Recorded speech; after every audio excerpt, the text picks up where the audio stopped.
Compliance, the final frontier. Tom Fox is the voyager of trekking through compliance. His mission? To explore the original series and seek out and share what it can teach you about compliance. Here's your host, Tom Fox. Hello, everyone. This is Tom Fox. I would like to welcome you to a special encore series of Trekking Through Compliance. This series will focus on the 2020 television show Picard. In this series, I'm joined by Megan Dougherty. Megan is co-founder and partner at One Stone Creative, a podcast production firm. Megan is a Star Trek aficionado, although a Voyager Star Trek aficionado. And as all of you listeners know, I'm an original series aficionado. Nevertheless, we both love Jean-Luc Picard, and we are going to explore the lessons learned and the shows and our love for Star Trek in the context of Picard. So sit back and enjoy this special presentation from Trekking Through Compliance. Hello, everyone. This is Tom Fox back again with Megan Dougherty for yet another episode of Trekking Through Compliance, where we're taking a look at Picard, the television series. Today, we are at episode 7, Nepenthe. Megan, first of all, welcome. Thank you very much. Well, and the question of the day is, has Canada had to seal the border so that the ravaging hordes of the United States coronavirus scourge don't come across the border? Well, I mean, it's the world's largest undefended and most porous border. So, I mean, whether they do or not may end up being immaterial. The provinces I live in or near are pretty close to being on lockdown, though. I think they're probably a few days away from being on more of a lockdown, but my wife's working from home probably for the next 6 weeks, and so we just decided it would be a good time to stay home. And then, except for grocery stores or other emergencies, we've got all we need and plenty of wide open spaces that we can walk or bike, and so we're just going to do that. And it's a great time to rewatch every episode of every Star Trek franchise. Exactly. Bright sides all around. All around. A flashback reveals that Commodore O mind melded with Dougherty to convince her of the danger of synthetic life and then had her ingest a tracking device. Picard takes Soji to Riker and Deanna Troy's home on the planet of Nepenthe. They offer Picard sanctuary, and their daughter Kestra tries to befriend Soji. Mm-hmm. Soji learns that she's an android and has trouble trusting anyone after Narek's betrayal, and I would add after she comes out. Or is outed, perhaps even better. She does tell them about her dream, and Kestra is able to learn the planet's location from a family friend. Hope we see him again. Kestra convinces Soji to trust Picard, a hard task. Meanwhile, Narissa kills Hugh and other ex-Borg, but before dying, Hugh tells Elnor that he needs a former Borg to activate the Queen's cell and take control of the artifact. Elnor uses an SOS beacon. Seven left Picard to call for help. La Serena's crew tries to get to Nepenthe, but they are being chased by Narek, who is following the tracker, which is inside Dougherty.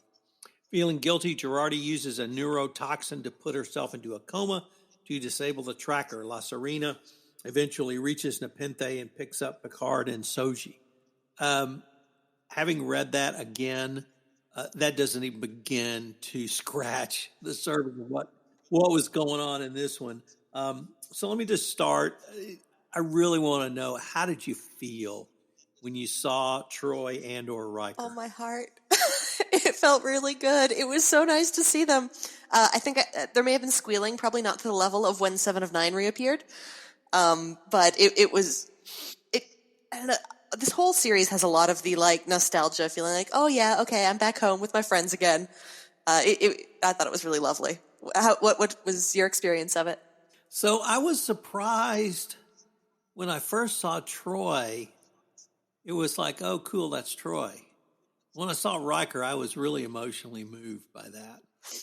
But The other thing, though, was it seemed to me not only, and of course he is a very different Riker now, but their relationship was very different. And it was no longer Captain number one, Master Commander, or whatever that hierarchy may have been. It was almost as if the student had become the teacher in many ways, but they were at the very least equal. And, yeah, that's true. And, part of that was being in his home. And part of it, I'd also had not fully appreciated the height difference between the two. And he seemed to tower over Picard. Riker did. And I really, this episode, I really felt like Picard showed his age. And there was a scene where Soji hit him, which I think demonstrated that a little bit. But it seemed that the student had become the master here. And Riker was quick-witted. He was able to make deductions that took some of us a little bit longer to make. That was a great part, though. That was really good. Yeah. And you kind of wondered, or at least I wondered, if he is still that sharp, why is he not on active duty with Starfleet? But anyway, it really was emotional, and it was so cool. I'm not sure I guess I knew they were in there, but still, when I saw them the first time, particularly Riker, and because he had such a close relationship with Picard, maybe if Beverly Crusher had been there, it would have been the same, because she probably had the closest relationship to Picard of anyone on the Enterprise, but it was still wonderful as well. Now let me take it in a little bit different direction. In this one, I did feel a little sadness, which was on the death of Hugh. Oh, my God. Yeah. And did he have to die? Did his death, did it have larger symbolism of all the Borg to die? Why him? Although it turns out thousands of Borgs die, and some fairly gruesome methods from the Romulans. But do you think, as a plot device, he had to die? No, it kind of. I mean, it was heartbreaking because he was such a charming and emotionally driven character, and it kind of felt at the beginning of the series like Narissa the Romulan was like cartoonishly evil, and then like that character from the Cloud Planet. Every name has escaped me at the moment. But just like the cartoonish evil that the bad guys have deployed, that kind of felt like it was in line with that rather than a really moving plot device. I mean, I guess, on the surface, obviously, Hugh had to die so that Elnor would be challenged to find his way off the Borg cube or possibly destroy it alone. But ouch. Like, that was... He'd been working so hard and he'd achieved so much. That's what I thought. He had gone so far, both in his own personal journey and his professional journey, to really had made it his life's mission to help the former Borgs, XBs, and I just was really sad to see him go. That character actually had more impact on me than I had originally thought. And I guess it was kind of implied that all of the XBs on the cube were eliminated, because if that was like the lost cause of trying to take control from the Romulans was having an XB, I kind of took from that it might mean that they were all gone, which is also pretty grotesque. So what did you think about Kestra? What a great character. What a great kid. I really enjoyed her. So is that what you were, kind of the smartest girl in the class, perkiest, and you just had all of this energy, and there wasn't anybody who could keep up with you? Not me personally. I've got at least one cousin who was a lot like that. I was more on the definitely imagining, but always imagining like I lived in the past. And like, oh, let's pretend to be a farmer kind of thing. But no, I thought she was really sweet and really smart. And it was really cool to have a child interacting with Soji. because I think that really allowed it was easier for Soji to trust a child. Probably because there have been fewer children in her life, and so less of a context for children being horrible and lying to her and torturing her. Kids are more innocent. So she was able to trust Kestra, I think, in a way that she couldn't trust the Rikers or Picard or anyone else. It's interesting because I thought what you've just detailed could only have been done through Kestra, because only a child would be that direct, unfiltered, and plainly approving of the weird. Yes, and approving of the weird. You're a sin. So what? Okay, let's move on. Okay, we've identified that we don't need to. Let's talk about the cool details that you probably haven't considered yet. Right, exactly. But she, I really like the scene where within 60 seconds she communicates with a family friend. Obviously, an old codger who figures out what planet Soji was from. I thought that was extraordinarily cool. Mm-hmm. I hope we get to meet that character in the next episode. I sure hope so. Captain Crandall, because he sounds really cool. So what did you think about either the deep secret, the tragedy, the darkness that really still encompasses that entire family? Oh, the death of Thaddeus. Right. That was I think that's probably would be my guess as to why Riker wasn't really part of active Starfleet anymore, because after they came to Nepenthe, to try and heal the kid, I imagine he wouldn't go back after that. Not when he had like Deanna and Kestra to take care of. Mm-hmm. And it was kind of a heartbreaking revelation that a positronic matrix could have cured him like easily and simply. Right. But they weren't on the table anymore. So that, plot wise, I'm not sure why, but maybe it was just in there for the emotional impact, because it was really hard to watch. It was interesting because Deanna was very concerned about Kestra, and Kestra's just incredibly deep-seated grief, and that she was only overcoming it a little bit every day. I thought that was Deanna talking about herself. I thought she was projecting that on her daughter as a way to try to be an adult, and it was Deanna who is still in the darkness, who is still in the grief, and that cloud is over her. And when something like that happens, it's really my experience has been that it just at some point it lifts, but you don't know when, you don't know how. You kind of go through the motions until it does lift, but it does. And when it lifts, it lifts. But it seemed to me that this had happened some years ago, and that Deanna was still grieving and still in a very dark place.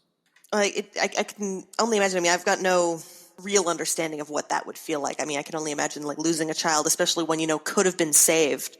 It was pretty dark. I loved. She's still really present for others, even feeling this though, right? And she connected immediately with Soji. I loved when she dressed down Picard for being a jerk. That was an awesome moment. She was like, some real truths were coming out there. She's like, no, you're really not having any empathy whatsoever to this actual person. You're not treating this person very well, and maybe you should do a better job at that. And I thought that was really interesting, because Picard's on this mission to help Soji. But he is kind of being a dick about it, if you'll forgive the language. He's expecting a lot from her. Oh, I'm sorry. Well, there goes our PG rating for this podcast. Oh, no, I just made it explicit. What a rookie mistake. I have to change my megaphone rating now.